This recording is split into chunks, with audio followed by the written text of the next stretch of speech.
देखिए, अभी तक जो इस पर कब्जा किए थे बोर्डों पर, ऐसे कतिपय लोग किए थे जो उसका उपयोग अपने स्वार्थ में कर रहे थे। तमाम सरकारी गैर सरकारी संपत्तियों को अपनी बता करके उस पर नाजायज तरीके से अपना एकाधिकार करने का प्रयास कर रहे थे, कब्जा करने का प्रयास कर रहे थे, उस पर अपना अधिकार जताने का प्रयास कर रहे थे। ये छोड़ दो, सरकारी संपत्तियां, चाहे हिंदुस्तान का पार्लियामेंट हो, कुंभ के स्थान की त्रिवेणी के संगम की बात करें, या तमाम सरकारी जो कार्यालय अंग्रेजों के जमाने के बने हुए हैं, वहां तक उन संपत्तियों पर ये बब वाले अपना अवैध रूप से नाजायज तरीके से अपना दिखाते थे कि हम लोगों की संपत्ति है। ऐसी चीजों पर निश्चित रूप से जो आदरणीय मुख्यमंत्री ने कहा है, हम आइडेंटिफाइड करेंगे, जिन पर नाजायज ये कब्जा कर अपना अधिकार दिखाते हैं उनको पृथक कराएंगे, और जो वास्तविक इनकी संपत्तियां हैं उनको अलग कराएंगे, और सेपरेशन करा के जो वास्तविक संपत्तियां हैं उनकी आय का, उनकी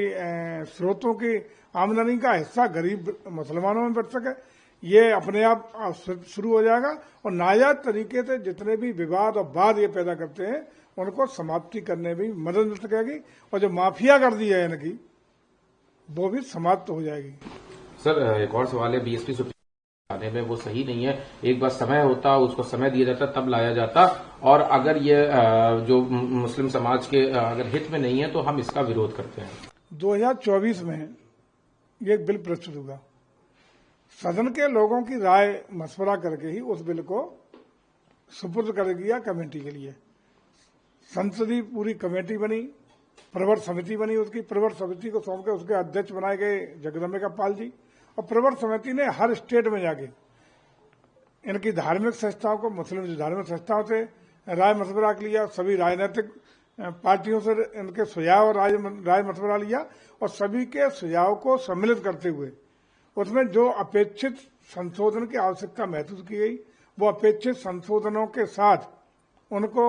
शामिल करते हुए ये बिल लोकसभा और राज्यसभा में पारित कराने का काम किया है। बहुत ही सूझबूझ के साथ जो जी त्रुटियां थी, कमियां थी, उनको दुरुस्त करते हुए ये पारित हुआ है, और मैं समझता हूं पारदर्शिता के साथ, गुणवत्ता के साथ ये बिल आम मुसलमान के, गरीब मुसलमान के,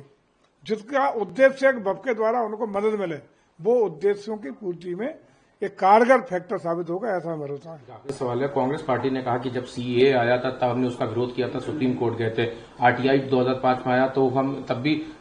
सुप्रीम कोर्ट का लोगों ने रास्ता देखा, और इसी तरह से वक्फ अमेंडमेंट 2025 का भी हम विरोध करेंगे हर तरह से, और सुप्रीम कोर्ट का भी दरवाजा खटखटाएंगे। दरवाजा खटखटाने का सबको अधिकार है, किसी पर रोक नहीं है, कोई भी कोर्ट जा सकता है, लेकिन न्याय संगत चीजों पर 370 में भी तो गए थे, धारा 370 हटी थी, 35 से हटी थी, तब भी सुप्रीम कोर्ट गए थे ये लोग। परिणाम क्या हुआ? जो कानून बनते हैं संसद के द्वारा और जो जनहित में, लोकहित में होते हैं, उस पर पूरा ध्यान रहता है न्यायालय का। और मैं समझता हूं कि ऐसे मामले जो लोकहित में, जनहित में, राष्ट्रहित में, समाज हित में होते हैं, उस पर कभी भी न्यायालय से कोई राह नहीं मिलती। लेकिन चूंकि इन्हें अपना मुस्लिम वोट पक्का करना है, मजबूत करना है, तो उनको तो कुछ तो दिखाएंगे, उछलकूद कुछ तो करनी चाहिए, करेंगे। उसी में उछलकूद करते हुए कहीं किसी न्यायालय में जाएंगे, कहीं कुछ करेंगे, ताकि उनका मुस्लिम ये को दिखाई पड़े कि हम